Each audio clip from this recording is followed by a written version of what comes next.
Jashoda Nandana Brajajana Ranjana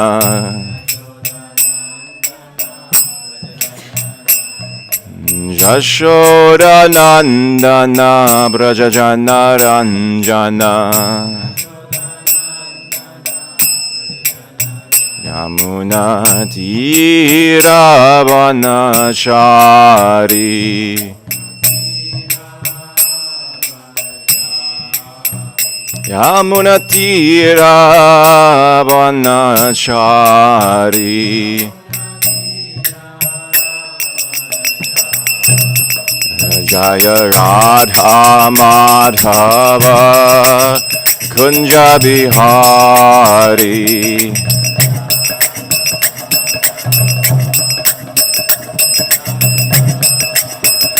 Jaya Radha Madhava Kunja Bihari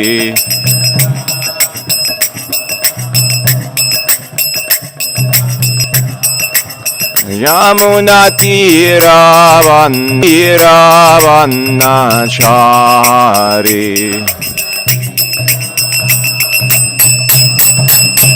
Jaya Radha Madhava Kunja Bihari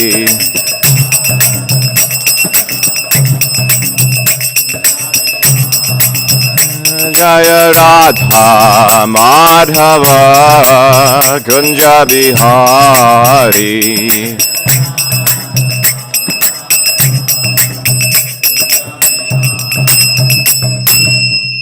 Jai Om Vishnu Pad Brahmamsa Parivrajagacharya Ashtata Shri Srimad His Divine Grace A.C. Bhaktivedanta Swami Srila Prabhupada Ki Jai Ananta Koti Vaishnava Vrinda Ki Jai Srimad Bhagavatam Ki Jai Gaur Premanande Hari Hari Bo All glories to the assembled devotees Hare Krishna All glories to the assembled devotees Hare Krishna All glories to the assembled devotees Hare Krishna All glories to Sri Guru and Sri Gauranga All glories to His Divine Grace Srila Prabhupada.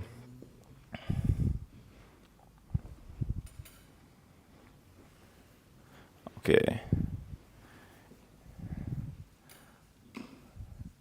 Om Namo Bhagavate Vasudevaya. Om Namo Bhagavate Vasudevaya. Om Namo Bhagavate Vasudevaya. Reading from Srimad Bhagavatam, Canto 3, Chapter 2, text number 19. Drishta bhavadbihi nanu rajasuye chaidyasya krishnam dvishatah api siddhihi yam yoginah samsprihayanti samyak yogena kaha tat viraham saheta drishta bhavadbhir nanurajasuye chaidyasya krishnam dvishatopi siddhihi yam yogina samsprihayanti samyag Yogena kastad viraham saheta Drishta bhavadbhir nanurajasuye Chaidyasya krishnam dvishatopi siddhihi Yam yogina samsprihayanti samyag Yogena kastad viraham saheta Drishta bhavadbhir nanurajasuye Chaidyasya krishnam dvishatopi siddhihi Yam yogina samsprihayanti samyag Yogena kastad viraham saheta. Please repeat. Drishtavabhadbhir nanurajasuye Chaidyasya krishnam dvishatopi siddhihi Yam yogina samsprayanti samyag. Yogina kastad viraham saheta. Drishta bhavadbhir nanurajasuye. Chaidyasya krishnam dvishatopi siddhihi.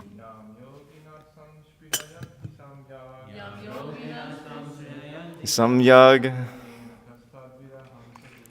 Yogina kastam viraham saheta. Drishta bhavadbhir nanurajasuye. Chaidyasya krishnam dvishatopi siddhihi.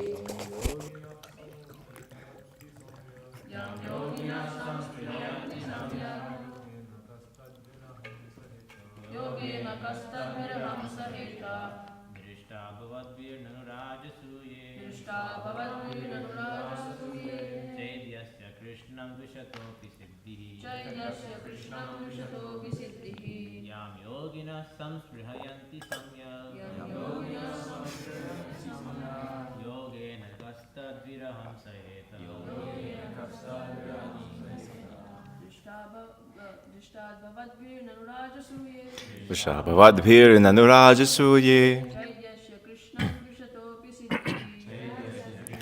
Vishatopi siddhihi. Yogina samsprayanti samyag.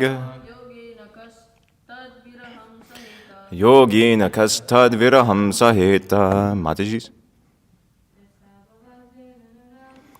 Drishta bhavadbhir nanurajasuye. Chaidyasya krishnam dvishatopi siddhihi. Yam yogina samsprayanti samyag. Yogina kastad viraham saheta. Drishta, it has been seen. Bhavadbhihi, by your good self. Nanu, of course. Rajasuye, and the assembly of the Rajasuya sacrifice performed by Maharaj Yudhishthira. Chaidyasya, of the king of Chedi, Shishupala. Krishnam, unto Krishna. Dvishataha, envying. Api, in spite of. Siddhihi, success. Yam, which. Yoginaha, the yogis. Samsprihayanti, verily desire. Samyak, fully. Yogena, by performance of yoga. Kaha, who. Tat, his. Viraham, separation. Saheta, can tolerate. Translation by His Divine Grace A.C. Bhaktivedanta Swami Srila Prabhupada. You have personally seen how the king of Chedi, Shishupala, achieved success in yoga practice, although he hated Lord Krishna. Even the actual yogis aspire after such success with great interest by performance of their various practices. Who can tolerate separation from him? Purport. Krishna's causeless mercy was exhibited in the great assembly of Maharaj Yudhishthira. He was merciful even to his enemy, the king of Chedi, who always tried to be an envious rival of the Lord. Because it is not possible to be a bona fide rival of the Lord, the king of Chedi was extremely malicious towards Lord Krishna. In this, he was like many other asuras, such as Kamsa and Jarasandha. In the open assembly of the Rajasuya sacrifice performed by Maharaj Yudhishthira, Shishupal insulted Lord Krishna, and he was finally killed by the Lord. But it was seen by everyone in the assembly that a light flashed out of the body of the king of Chedi and merged into the body of Lord Krishna. This means that Chedi Raj achieved the salvation of attaining oneness with the Supreme, which is a perfection most desired by the Jnanis and Yogis, and for which they execute their different types of transcendental activities. It's a fact that persons who are trying to understand the supreme truth by their personal endeavors of mental speculation or mystic powers of yoga achieve the same goal as others who are personally killed by the Lord. Both achieved the salvation of merging into the Brahmajyoti rays of the transcendental body of the Lord. The Lord was merciful even to his enemy, and the success of the king of Chedi was observed by everyone who was present in the assembly. Vidura was also present there, and therefore Uddhava remembered the incident, referred the incident to his memory. Om Agyanatimirandasya Gananjana Shalakya Chakshur Unmilitam Yena Tasmai Shri Gurave Namaha Shri Chaitanya Manobishtam Stapitam Yena Putali Swayam Rupa Kadah Mayam Dadati Savapadantikam Vandeham Shri Guru Shri Taparakamalam Shri Guru Vaishtamamshta Shri Rupam Sagarjatam Sagarana Workana Tam Vidam Tam Sajivam Sadvaitam Savadutam Prajana Saitam Krishna Chaitanya Devam Shri Radha Krishna Padan Sagana Lalita Shivashakan Vitamshta Nama Om Vishnu Padaya Krishna Prishtaya Bhutale Shrimati Bhakti Vikasa Swamin Iti Namane Nama Om Vishnu Padaya Krishna Prishtaya Bhutale Shrimati Bhakti Vedanta Swamin Iti Namane Namaste Sarasvati Deve Gauravani Pracharne Nirvishesha Shunivadi Pashtyatya Deshatarne Bhutir Mahadviri Mafpuro Vibor Nirmaya Shitayad Amusha Purasha Bhungti Gunan Shodasha Shodashatmaka Sorang Krishista Bhagavan Vachamsi Me. Translation again, you have personally seen how the king of Chedi, Shishupal, achieved success in yoga practice. Although he hated Lord Krishna, even the actual yogis aspire after such success with great interest by performance of their various practices. Who can tolerate separation from him? So Uddhava is speaking this again in context. There's a couple points I wanted to mention about the chapter, but maybe if I speak again on the same chapter, I mention it. But this chapter, if you just look at it, I'll say briefly, is very akin to chapter 15 of the first canto of the Bhagavatam, where Lord Krishna had disappeared, and then Arjuna was feeling despondent. For those of you who have read it, the Pandavas retired timely is the chapter name. And Krishna was feeling depressed, and he was seeing the whole world as void, similar to Uddhava. And then, in summary, Lord Krishna's remembrance was brought to him by, he was speaking to Yudhishthira Maharaj, actually, initially. And then he started remembering all the pastimes of the Lord. And then, by remembrance of those pastimes, it said there, in one translation, all the trash within his mind disappeared. So similarly, the same thing is going on here. Of course, that was a symptom of ecstasy. Arjuna, he was saying that the whole world seems void in his absence. Which is a symptom of ecstasy if you look in the nectar devotion, a sense of voidness. So similarly, too, Uddhava was feeling the same thing. And so he's remembering all these pastimes of Krishna, and by remembering these pastimes of Krishna, he's already in an ecstatic condition, and evokes his remembrance. So the two chapters, that's just one thing, just broadly this chapter hit me with. It's very akin to Arjuna's remembrance after the disappearance, because they're both great devotees. Of course, Arjuna's remembrances are different than those of Uddhava's. Uddhava had experience of those, or knowledge of those pastimes in Vrindavan, whereas mainly Arjuna was Dwarka and so on, etc. like that. So Shishupal was killed by Lord Krishna in the Rajasuya assembly, and he attained perfection, a perfection of apparently merging into the Lord, which is difficult for even yogis to achieve. It's very amazing. So I wanted to read a little bit about this because I think at least maybe 2, 3, or 4 of you don't know who Shishupal is, what a Rajasuya sacrifice is, or what is being talked about here. So I wanted to read some from the Krishna book. Can you see that? Is that okay? The text? That's okay? So basically, the Pandavas, this was before the battle of Kurukshetra, before the Bhagavad Gita was spoken. So the Pandavas, they were consolidating their power, and they held a sacrifice. For those of you who've read the Krishna book, you know this slightly. This incident is quite famous, this incident of Shishupal. So the Pandavas wanted to consolidate their power. So to do so, there's something called a Rajasuya Yagya, or Rajasuya sacrifice. Basically, within this sacrifice, all the kings of the world, first you have to get them to submit, but once all the kings of the world submit to one supreme king, a king of kings, or an emperor. So basically, they were trying to inaugurate Yudhishthira Maharaj as emperor of the world, and by the process to do so was this Rajasuya sacrifice. So there's a lot of stuff going on there. There's a ton of kings assembled. All the kings of the world is very, very opulent. It's described in the 10th canto. It's described in the first canto a little bit. Mahabharata also narrates it. So basically, within this process of sacrifice, before the you could say crowning, so to say, Avrita bath is one of the processes of Mars Yudhishthir, which then confirms him as the king, as having predominated all the other kings. First, there's the process of choosing the first person to worship. So there's some discussion who should be worshipped, because in that assembly, there's all the kings of the world. There's many exalted personalities. Narada Muni is there. Many powerful kings.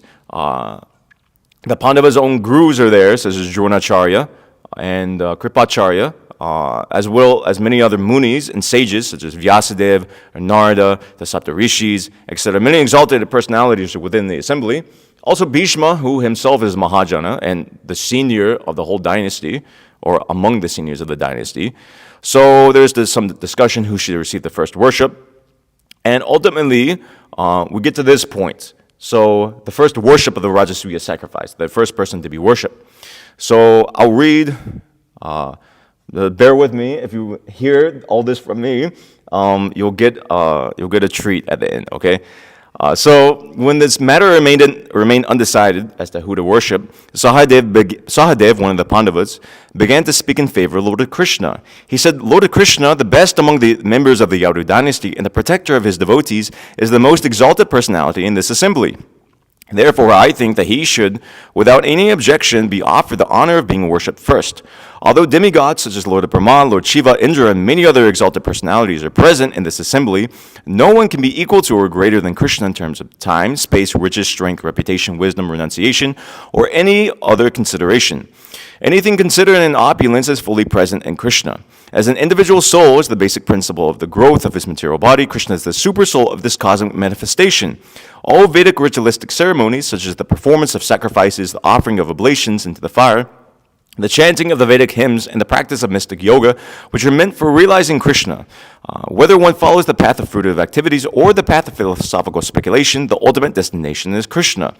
All bona fide methods of self-realization are meant for understanding Lord Krishna. Ladies and gentlemen, it is superfluous to speak about Krishna because every one of you, exalted personalities, know the Supreme Brahman, Lord Krishna, for whom there are no material differences between body and soul. Actually, the kings there, they didn't. There are many kings who were averse to Krishna, such as, prominently, Duryodhana. Shishupal himself was present, as we'll hear, as well as many others.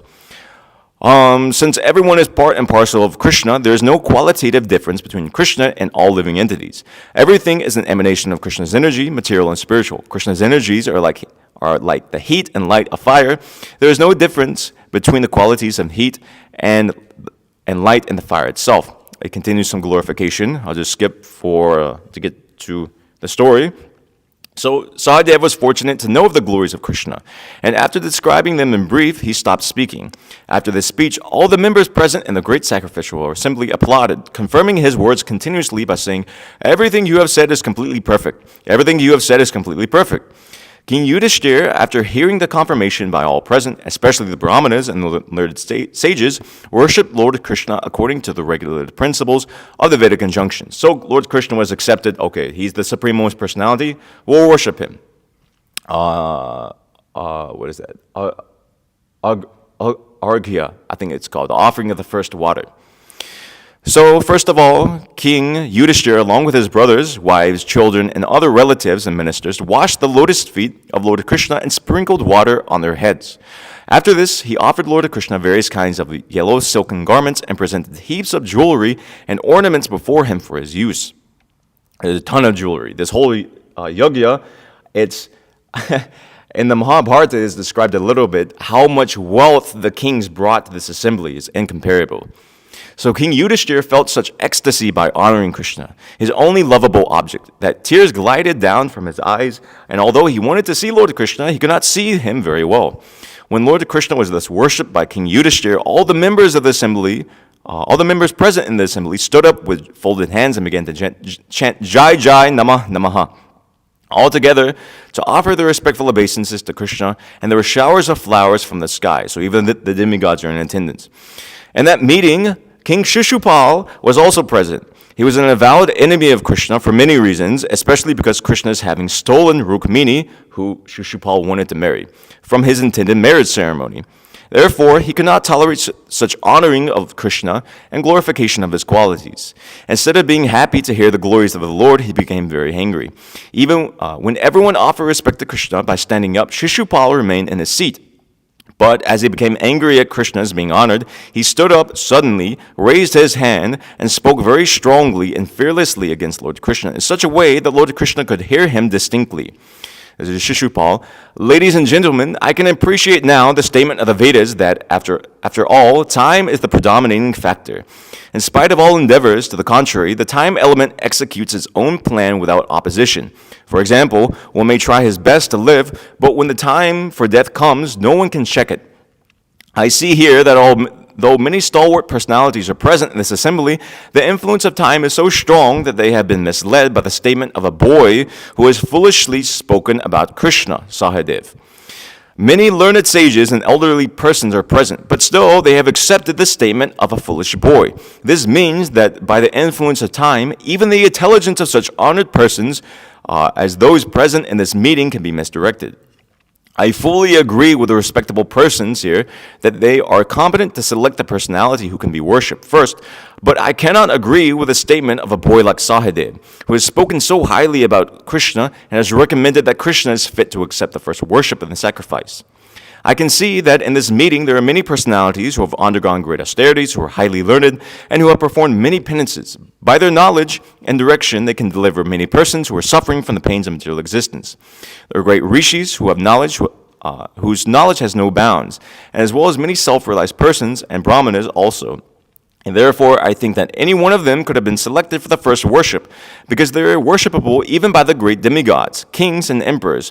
I cannot understand how you have selected this cowherd boy Krishna, and have left aside all these great personalities. I think Krishna to be no more better than a crow. How can he be fit to accept the first worship and this great sacrifice? We can't even ascertain which caste this Krishna belongs to, because he was apparently coming from a Vaishya family, but in Dwarka he was acting like a Kshatriya, or what his actual occupation is.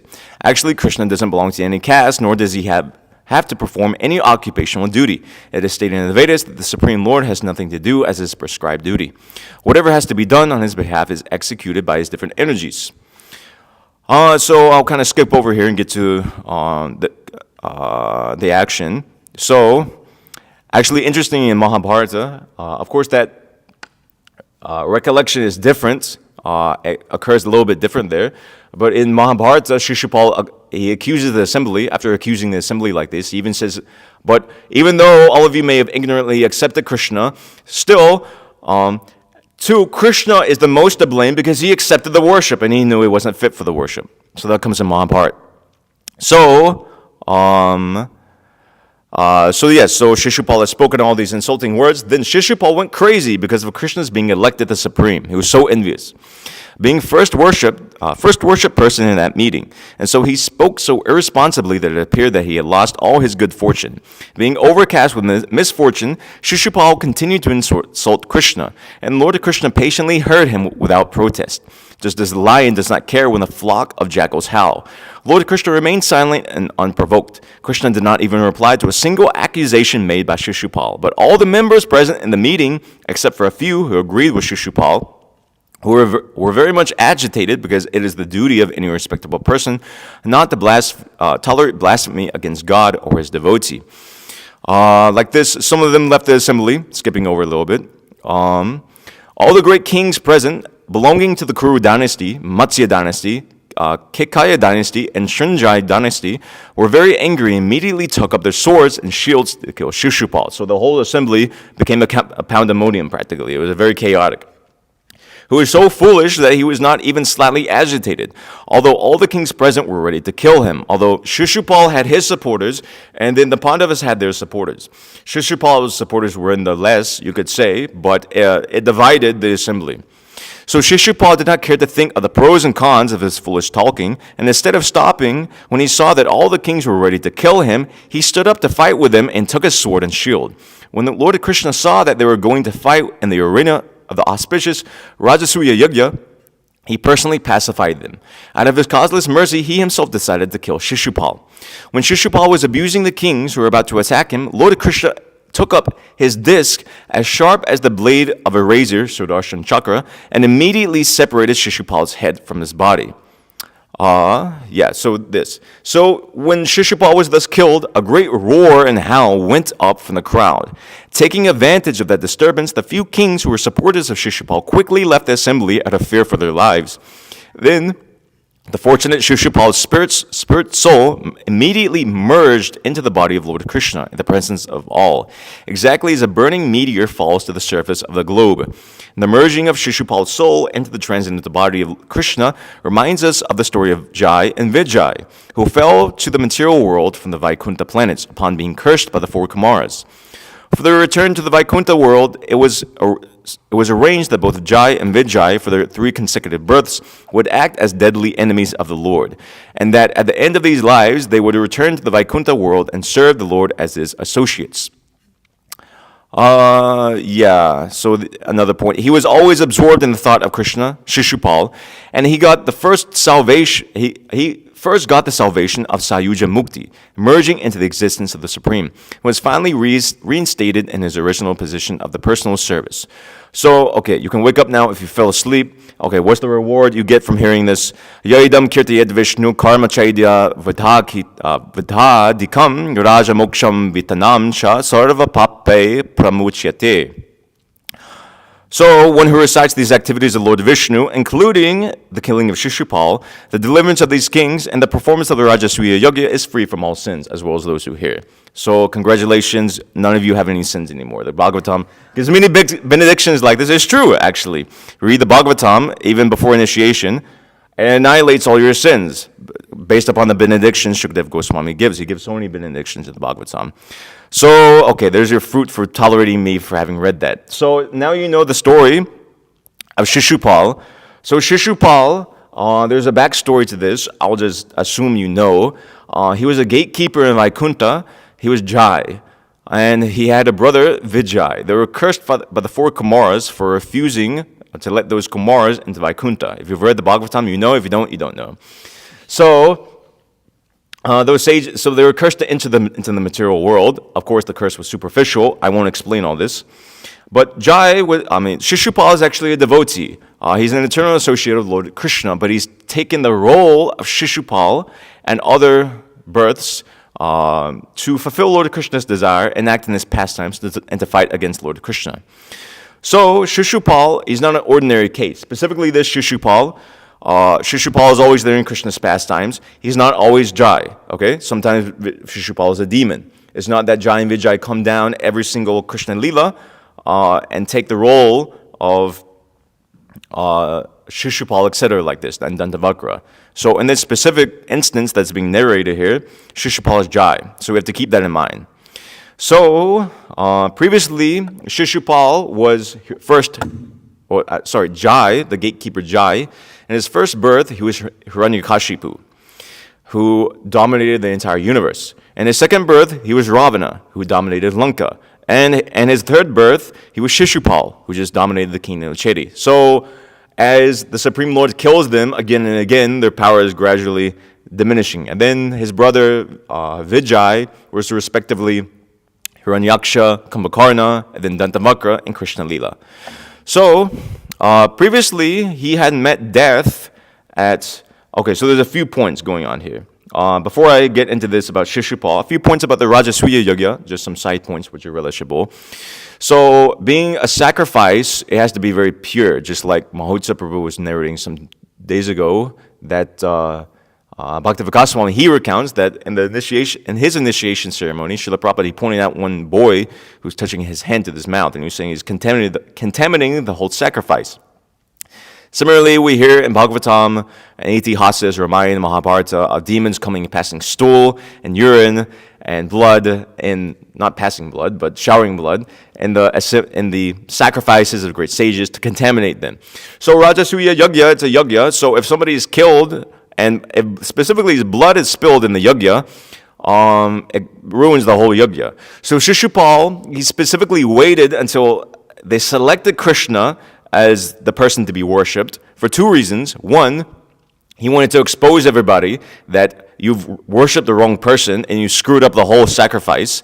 He was thinking like that first I'll let them worship Krishna, mess it up for themselves, and then I'll point it out to them. Obviously, he was wrong. Second thing, he wanted to spill blood in the arena. That's when he took up his shield, etc., like that. Because if blood was spilled in the sacrifice, it would contaminate the whole sacrifice. So Krishna was so brilliant that, I think it was they're described in Krishna book, is described in Bhagavatam, that he was so brilliant that Sudarshan Chakra, it killed Shishupal without spilling an ounce of blood. So the sacrifice wasn't contaminated. So some nice points regarding that. So back to Shishupal himself. So Sudarshan Chakra killed him without spilling blood, and Shishupal attained liberation, which is difficult. Sayujya Mukti, specifically, which is difficult merging into the Brahman effulgence. It was seen by all. We heard that that a light exited Shishupal's body, the spiritual soul, and was seen to merge into the body of Lord Krishna. So not even yogis can get this perfection after many lives. So how could Shishupal get it? It doesn't quite add up. So a few points here. Krishna has a special quality. There's a whole book written to this effect. Rupa Goswami, he's written one book, Laghu Bhagavatamrita, which is a supplement to Brihad Bhagavatamrita. In that book, Rupa Goswami makes the point that Krishna has a special quality.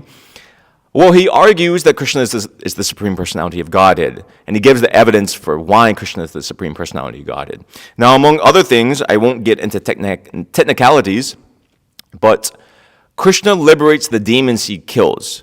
Only Krishna does this. No other, Vishnu and any incarnation of Vishnu can give liberation, but he only gives it to the devotees. But Krishna is so merciful that he gives liberation even to the demons. So we see, therefore, that, so Hiranyakashipu was killed by Lord Nrsimhadev. What happened? He didn't achieve liberation. Ravana was killed by Ram. What happened? He didn't achieve liberation. But Shishupal was killed by Krishna, and he attained liberation. There are a couple points to this. There's a complex discussion. So one point is that Shishupal, of course, Krishna kills many demons. Shishupal specifically, okay, where to begin? So in his birth as Hiranyakashipu, as we've discussed many times, he didn't understand Lord Nrsimhadev was God. He didn't understand Nrsimhadev was Vishnu himself. He knew Hiranyakashipu, he was always thinking that Vishnu is my eternal enemy, and he was looking for Vishnu, and he wanted to kill Vishnu, but when the time came, he couldn't understand that this half-man, half-lion, he thought it was just some wonderful creature or something like that, or some mystical creature. He didn't understand it was Lord Vishnu. So therefore, he wasn't in Krishna consciousness, we can say like that. Similarly, Ravana and Ramayana, he didn't understand Lord Ram to be Vishnu either. He was thinking that Rama is just an ordinary human being. Never at any point did he understand that this is the Supreme Personality of Godhead. Nor did Kumbhakarna.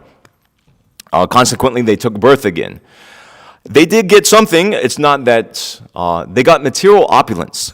So Nrsimhadev, Ramachandra, when they kill demons, specifically, at least as mentioned with Jai and his incarnate, Jai and Vijay, so they were killed. They didn't attain any sort of spiritual fruit, but they got a great deal of material opulence. And it's true, you know.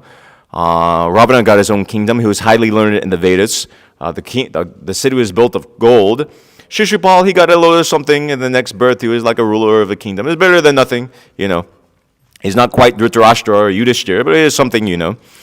So, but specifically, when he was killed by Krishna, he achieved liberation. So, and he understood in his birth as Shishupal that Krishna is Vishnu. He understood when Krishna threw that Sudarshan chakra, he understood that this is the same Vishnu that my old enemy. This Krishna is my old enemy. So I'll read some verses to this effect. This is from, I can't make it bigger, I'm sorry, so we have to deal with it. This is from Laghu Bhagavatamrita. Rupa Goswami, he quotes from the Vishnu Purana. There's a discussion about this, how Shishupal specifically attained liberation. So, Parashar Muni, that he's speaking here in the Vishnu Purana. So, quote, I'll just read. As Shishupal, he found cause to chant all the Supreme Lord's names. With his mind absorbed incessantly in the Lord after several lifetimes of hatred, he uttered all his names to criticize, scold, and otherwise abuse him. He didn't do this as Hiranyakashipu or Ravana. Whether Shishupal was walking, eating, bathing, sitting, sleeping, or doing anything else, his deep-seated envy caused his heart and mind to be inescapably absorbed in the image of the Lord's form. Very similar to what Kamsa. Kamsa was done so out of fear, Shishupal out of envy.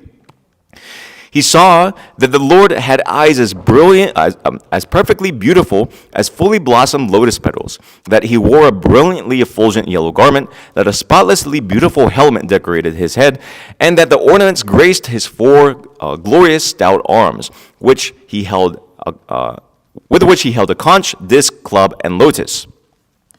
Thus, as Shishupal called out Krishna's names in anger and fixed his attention upon him, from the halo of rays emanating from the disc of the Lord, Sudarshan Chakra, hurled to kill him, Shishupal could finally see that the Supreme Personality of Godhead and his infallible brilliance of his personal form were the supreme absolute truth.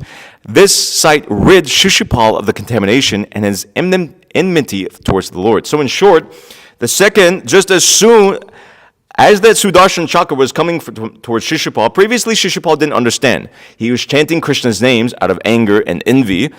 But by this chanting of Krishna's names, his consciousness was becoming purified, although he didn't realize it at the time. None of this happened in his previous births.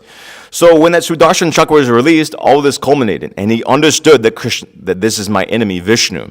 And specifically, it rid him of the contamination of his enmity or his enviousness towards Vishnu, Krishna. At that moment, the Supreme Lord's disc quickly dispatched him, and all his accumulated sins were burned away by his remembering the Lord. The Lord finished Shishupal's material existence, and Shishupal merged into the Lord.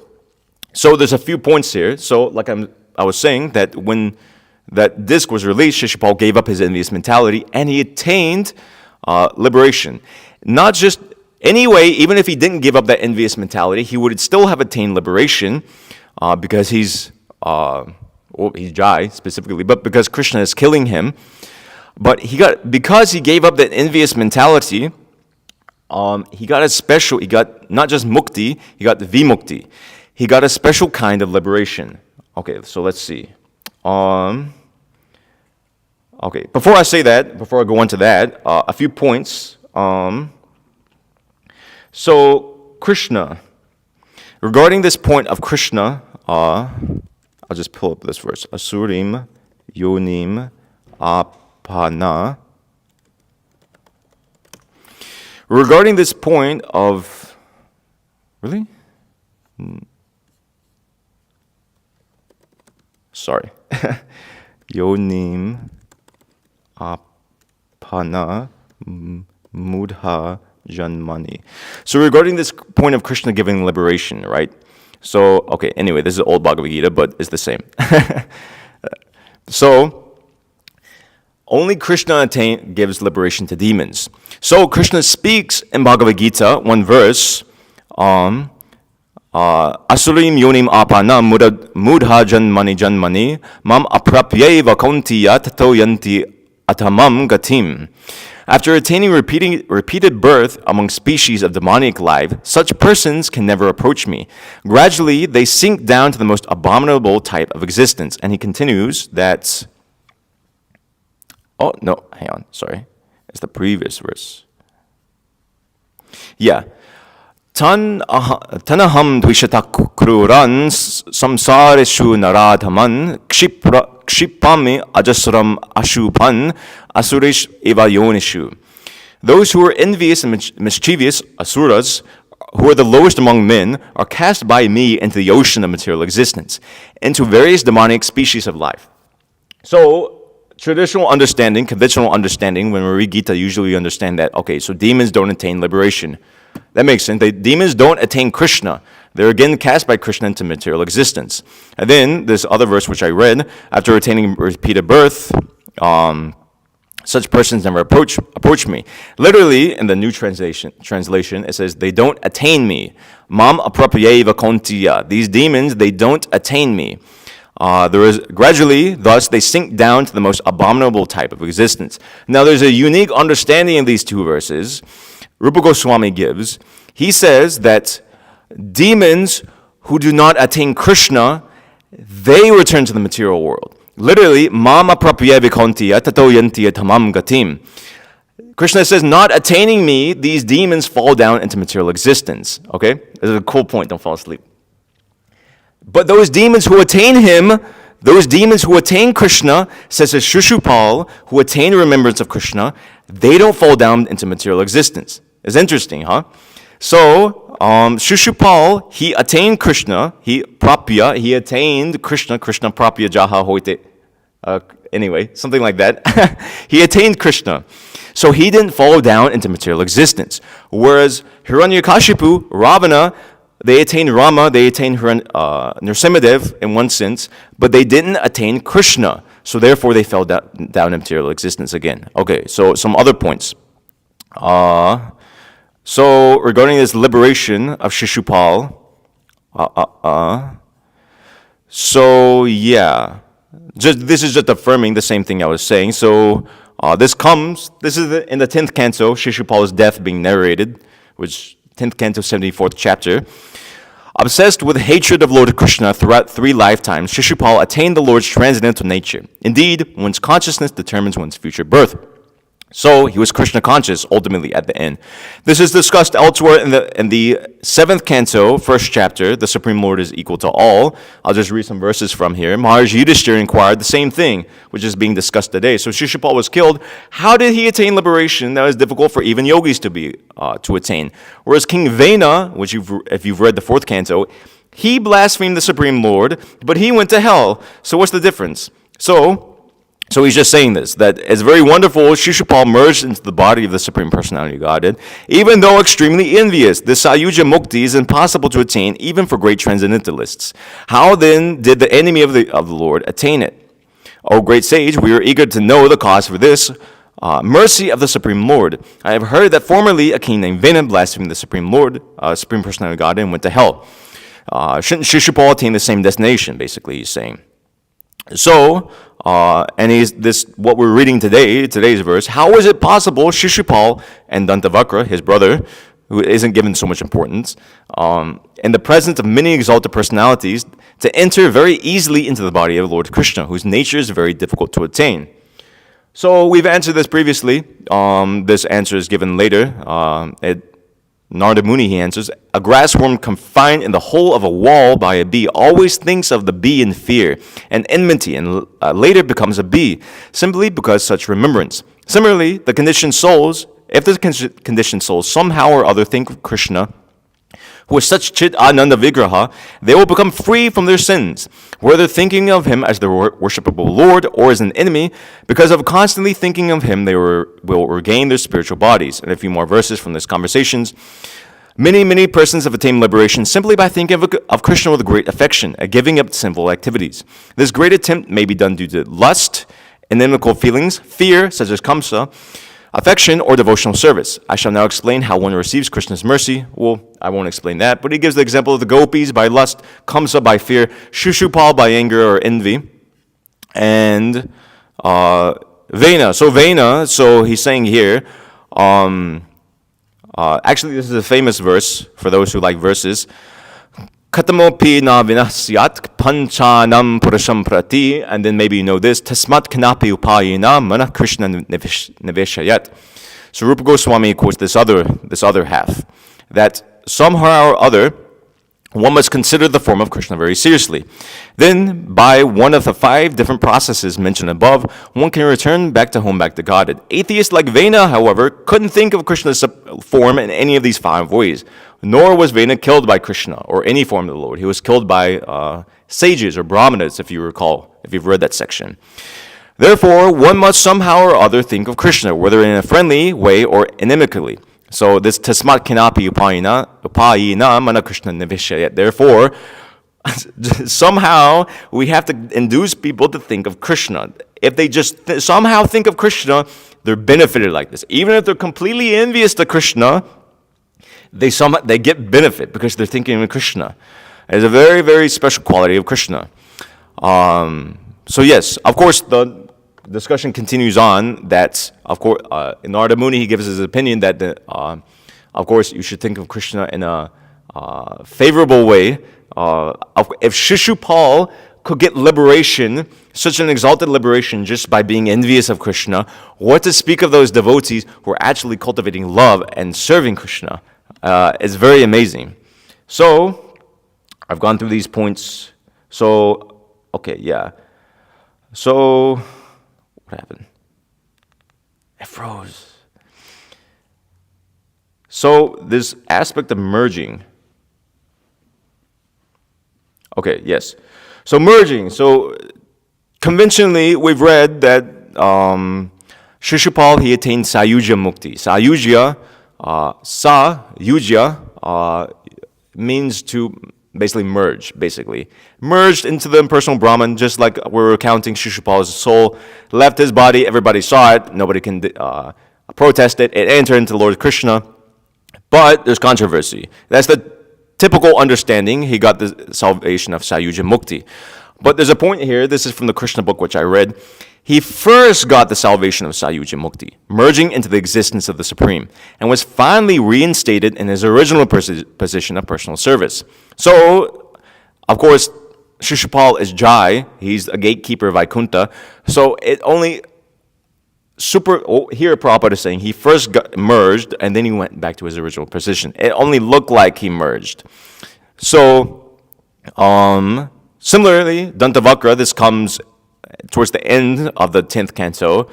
Guru Maharaj, His Holiness Bhaktivedanta Swami, was just saying in the class recently, Dantavakra is not given so much importance by Shukadev Goswami, because Shukadev Goswami wanted to cut, it was just before Lord Krishna went back to Vrindavan, so Shukadev Goswami was more interested in talking about that, so he just kind of glossed over Dantavakra, even though he's a huge demon. So, this is just excerpt from that. Dantavakra is being killed. A most subtle and wondrous spark of light then rose from the demon's body and entered Lord Krishna while everyone looked on, O king, just as when Shishupal was killed. So Jai and Vijay both got the same sort of liberation. It's stated, as I was saying, that it's Sayujya, but the Sayujya, let's see, is not exactly that. So, let's see, where am I? Okay. So Sayujya. So, Sa-yujya. So, yujya usually implies merging. But Sayujya, it's not always used in the sense of merging. The root dhatu of this word, yuj, derives many different words. And specifically this word yuj, it has many different meanings. Just like we have this word yukta vairagya, yuktasya bhaktam chadinja, etc. like that. It means like, you like link it to, or like you're like joined with, basically. So, Sayujya doesn't necessarily always mean merged.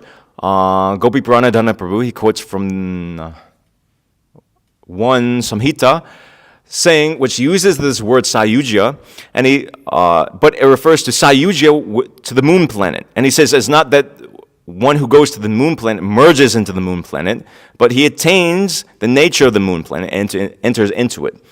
So the Sayujya Mukti, although it's said that Shishupal attained Sayujya Mukti, we don't understand it to be merging into the impersonal Brahman. There's different opinions, but this is prominent.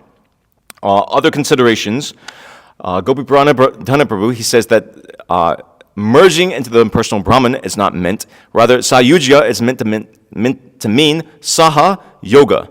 Saha means join or with specifically, and then yoga means like link or unite. So specifically, Shishupal, glossing over these technicalities, what is meant by Sayujya is that Shishupal merged into an intimate relationship with Lord Krishna. It's not that he merged into Lord Krishna's existence. He attained Sarupya Mukti, specifically. Means he attained a form of that, he attained a state of having the same form as the Lord. Okay? So you may say, well, how can you understand that? It doesn't come in Shastra. And elsewhere, Rupa Goswami, he affirms the same thing, that he attained Sayuja, not of impersonal liberation, but of entering into the intimate relationship with Krishna. So here's another account given in the 10th canto of Aghasura, that guy over there, the big snake demon. So from the body of the gigantic python, so obviously the cowherd boys, they went into Aghasura, and then, glossing over the Leela, Lord Krishna killed Aghasura. And then, from the body of the gigantic python, the glaring effulgence came out, illuminating all the directions, and stayed individually in the sky until Krishna came out from the corpse's mouth.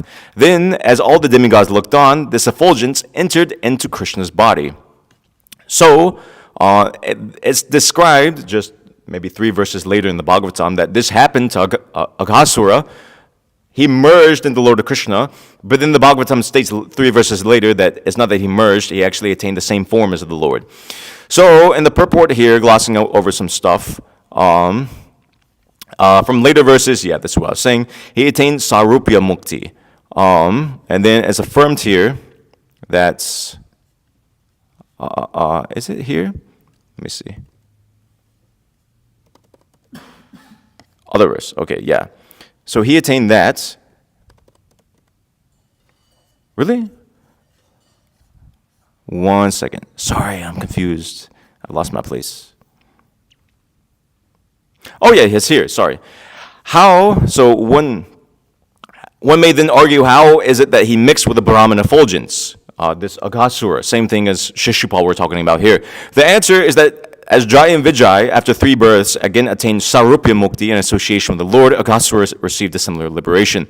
So it's affirmed here too, later in the Bhagavatam, that even though in today's verse I spoke from, and in tomorrow's verse, Srila Prabhupada will write that he attained Sayuja Mukti, later, Srila Prabhupada, this is his purport, he says that actually he attained Sarupya Mukti. So this is an affirmation of that. And of course we understand in Jai Vijay, they went back to the spiritual world.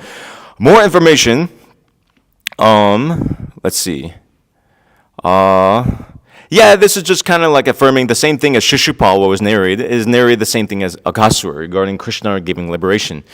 If even only once or even by force one brings the form of the Supreme Personality of Godhead, Krishna, into one's mind, one can attain the supreme salvation by the mercy of Krishna, as did Aghasura. What then is to be said of those whose hearts the Supreme Personality of Godhead enters when he appears as an incarnation, are those who always think of the lotus feet of the Lord, who is the source of all transcendental bliss for all living entities, and by whom all illusion is completely removed. So, yeah. I'm just seeing what else I have here. Yeah, so Aghasura, he achieved Sarupya Mukti, that's discussed. So, yeah. So one other point. So So he attained Sarupya Mukti. We can understand that Shishupal attained it, Aghasura attained that, Dantavakra attained that. So what was the point of his soul seemingly entering into Krishna's body? Why did that happen? So the acharyas give the answer. Basically, it's just a big show.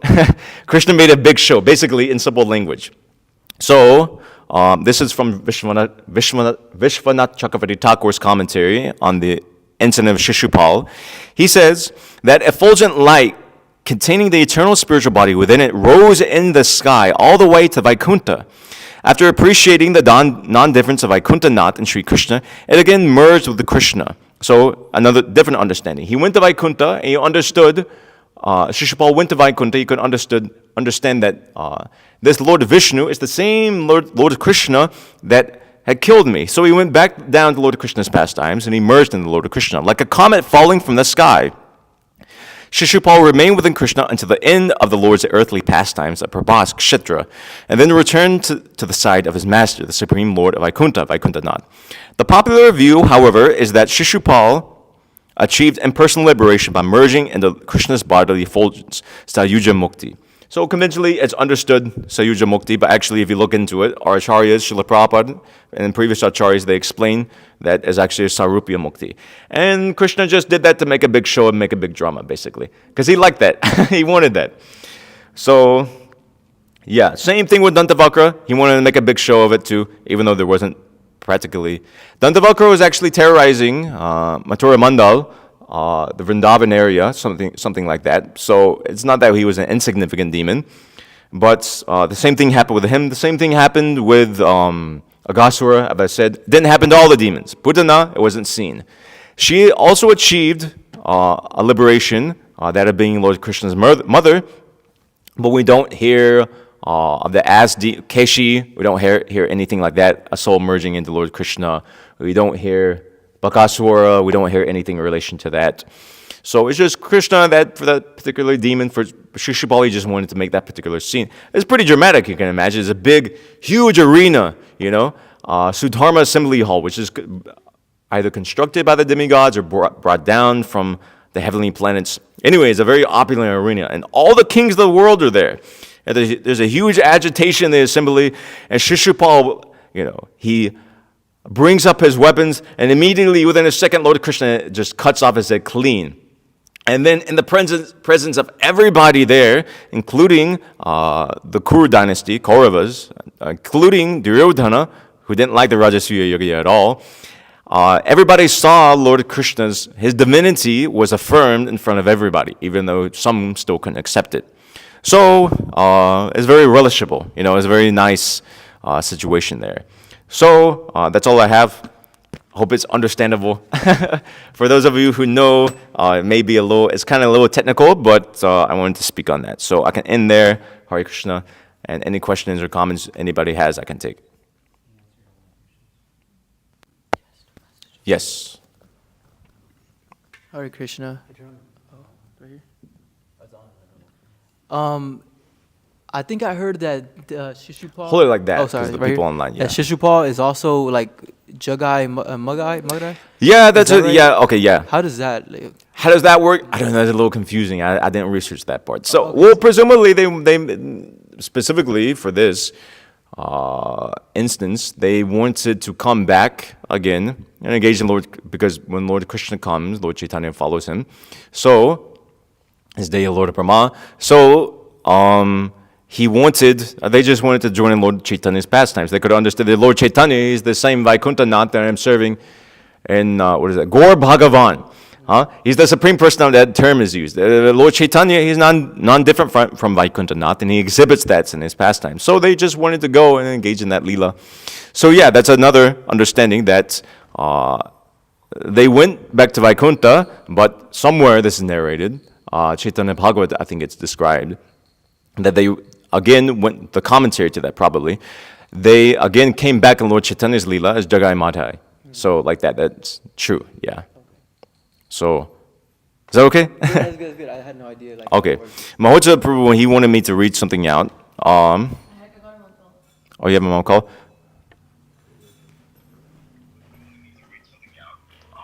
Hare Krishna, Mahoja? Hey, Prabhuji, yeah, Hare Krishna, yeah. Anyway, I wanted to also, ask whether Jagai and Madhai, but as far as I know, it's like they go back and they realize that the Lord is coming down again. It's this amazing avatar, and they want to do that service. Mm-hmm. And anyway, you can read that. You can read that section out, and you can call me back. Okay, you can just stay on the line. I'll meet you. Okay.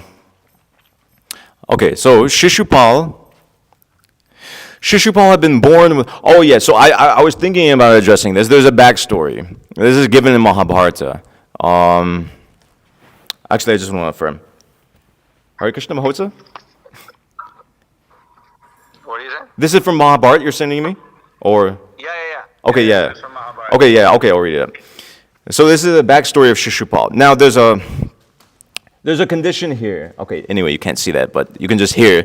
Shishupal had been born with 3 eyes and 4 sides, that he would grow up powerful and fearless, but that one day he would be killed by a great hero. When Shishupal's mother had asked the great voice who that hero would be, the voice replied that the child's extra arms and 3rd eye would disappear when he was placed upon the lap of the person who would one day kill him.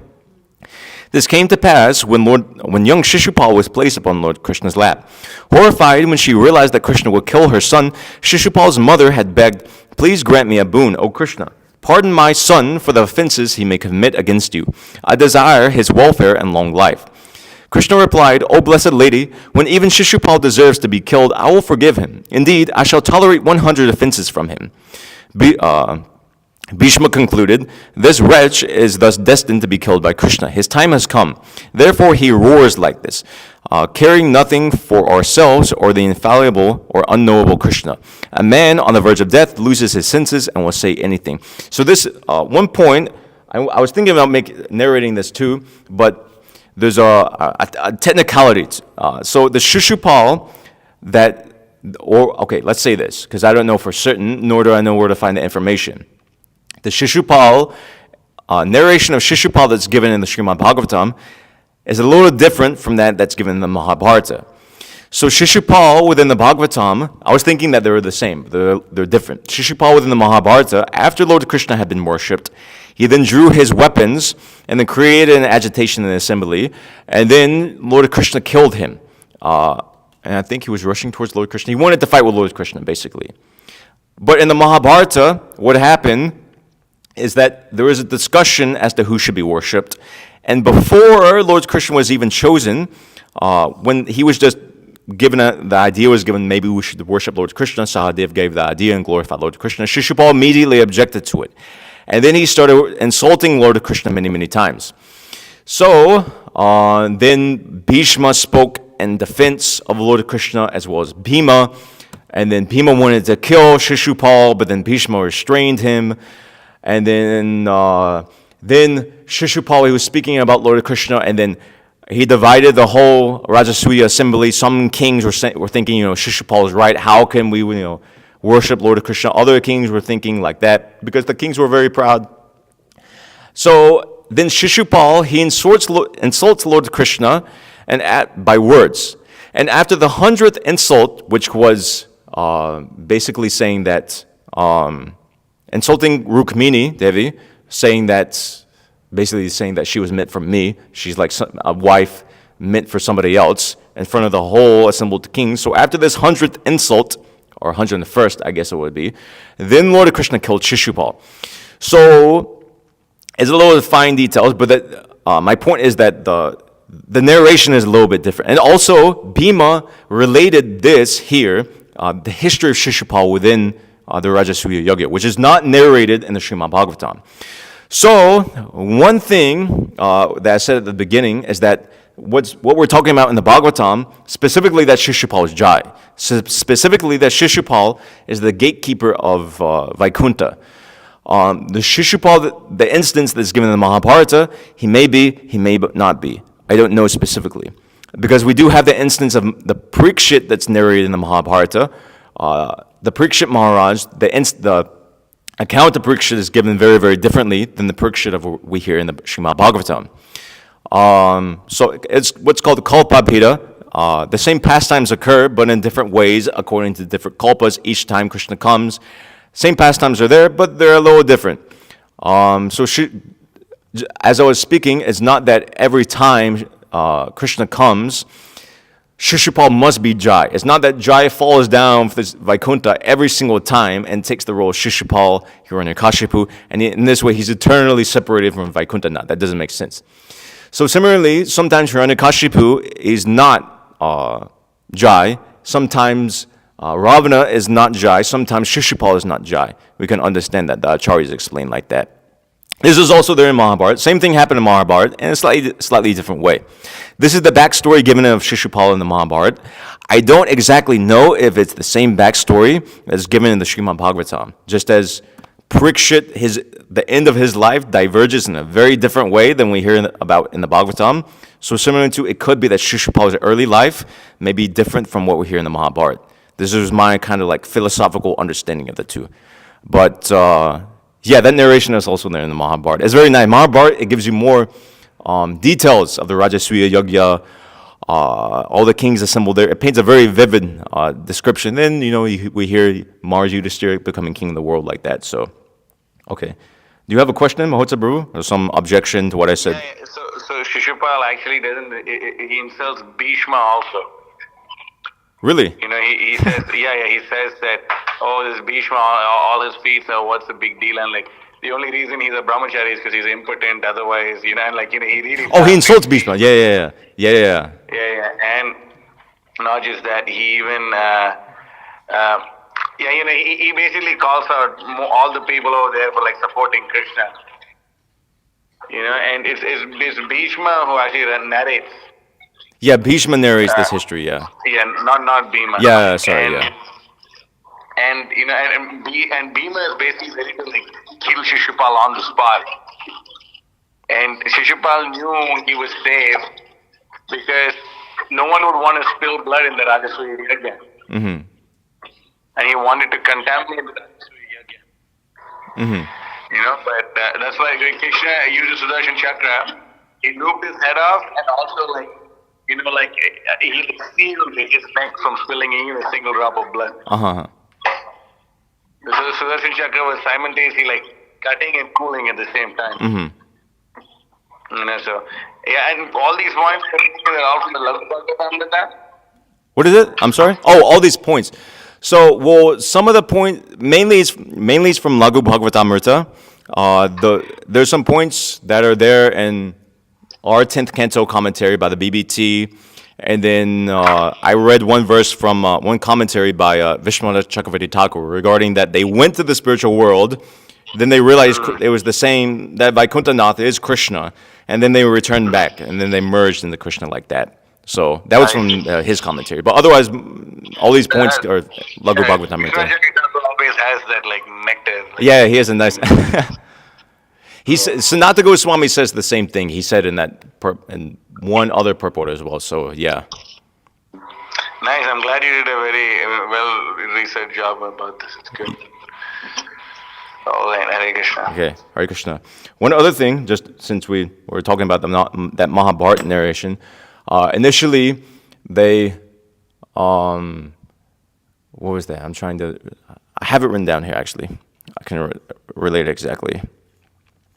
Oh yeah, so initially they're saying Lord Krishna, they're putting forward Lord Krishna to be worshipped, and then Shishupal was so angry, he just left the Rajasuya Yoga. He just exited the assembly. But then he was thinking maybe we'll like do something or whatever. And then, when he actually saw from a distance that, they're actually going to worship Krishna, then he came back in and then he started making a big scene. He insulted Bhishma, he insulted Krishna, he continued to insult Krishna like that. So that's another thing. He left the assembly and then he went back in. We hear in Mahabharata. So, okay, anything else? From the men? No? From the yes? I had two questions, but like the first one, like it was like about if like actually, I don't know if it was true or not, but like the 100 like offenses. Yeah. But like already answered, but like I have a question, like I'm not sure if I'm right or wrong, but did like Ravan before dying say Lord Rama's name or not? I'm like the worst person with like the Ramayana. To my knowledge, no. I mean, I don't specifically remember. I remember there's that famous account. He like dashed toward Lord Ram midair. He may have called him a coward, I think, something like that, but I don't think specifically by name. Even if he mentioned by name, I don't think it's specifically by Ram's name. Does that make sense? But whereas like Shishupal, he was calling Krishna by Krishna's like Keshava, etc., like that. So that's a difference. I don't know exactly offhand, but presumably no. Otherwise, he would have been purified, isn't it? So that's one consideration. So, yeah, that point is made. Actually, Rupa Goswami specifically makes that point. I mean, I read from the Vishnu Purana like that. So, in short, no, I would say. Okay, anything else from women? Women's side? Okay, Srimad Bhagavatam, what? You have something? Srimad Bhagavatam ki jai. Srila Prabhupada ki jai. Vancha